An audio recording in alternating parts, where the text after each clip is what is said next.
আবুধাবিতে toss জিতে আগে batting বেছে নেয় আফগানিস্তান, কিন্তু সুবিধা করতে পারেনি বেশি। ১১ বলে ১১ রান করে ফেরেন রহমানুল্লাহ গুরবাজ। দুর্দান্ত প্ল্যানিংয়ে গুরবাজকে বাউন্ডারি লাইনে ক্যাচ দিতে বাধ্য করেন তানজিম হাসান সাকিব।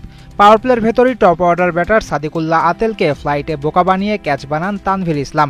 টাইগারদের তখন হাসি মুখ, সুন্দর ক্রিকেটে দর্শক মনে আনন্দ। কিন্তু ভুল হতে খুব বেশি দেরি হয়নি। তানভীরের বলেই ইব্রাহিম জাদরানের সহজতম স্ট্যাম্পিং মিস করেন নুরুল হাসান সোহান। লাইভ পেয়ে ইনিংস বড় করতে থাকেন এই ব্যাটার। যদিও সেঞ্চুরি বঞ্চিত হয়ে ৯৫ রানে আউট হয়েছেন ইব্রাহিম, ততক্ষণে তার দল পেয়েছে সম্মানজনক স্কোর। বোলিং ইনিংসে ভুল হয়েছে আরও একটা। আফগানরা ১৫৭ রানে ৭ উইকেট হারানোর পর গাজানফারের ক্যাচ ছেড়েছেন রিশাদ হোসেন। লাইভ পেয়ে এই স্পিনারও করেছেন ১৮ বলে ২২। ইনজুড রহমত শাহ ব্যাটিং করতে পারেননি বিধায় ১৯০ রানেই থামে আফগানিস্তানের ইনিংস। টার্গেট ১৯১ রান, এ আর এমন কি? ধারণা এমনই থাকার কথা, আর সেটা অস্বাভাবিক না।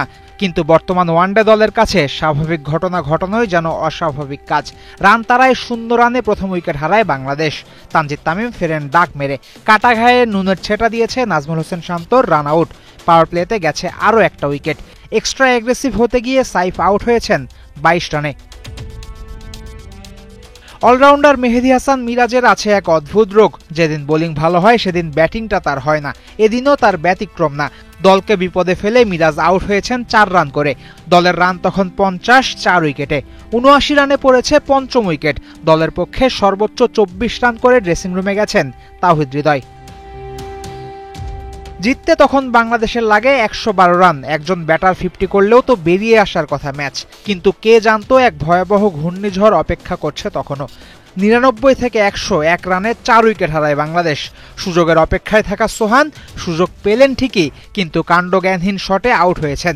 জাকেরকে দেখে মনে হতেই পারে তাকে জোর করে খেলানো হচ্ছে। সাকিব আর তানভীরের ডাক এসেছে বাড়তি বোনাস হিসেবে। সব মিলিয়ে ১০৯ রানের বেশি করতে পারেনি বাংলাদেশ। ২০ রানে ৫ উইকেট হারিয়ে অবিশ্বাস্যভাবে ১৯১ রানের টার্গেটে ৮১ রানে হেরেছে বাংলাদেশ। শেষ ১০ ওয়ানডেতে এটা বাংলাদেশের ৮ম পরাজয়। টাইগাররা জিততে পেরেছে মাত্র একটা ম্যাচে। ২০২৭ বিশ্বকাপে সরাসরি অংশগ্রহণ এখন স্বপ্নই মনে হচ্ছে বাংলাদেশের জন্য।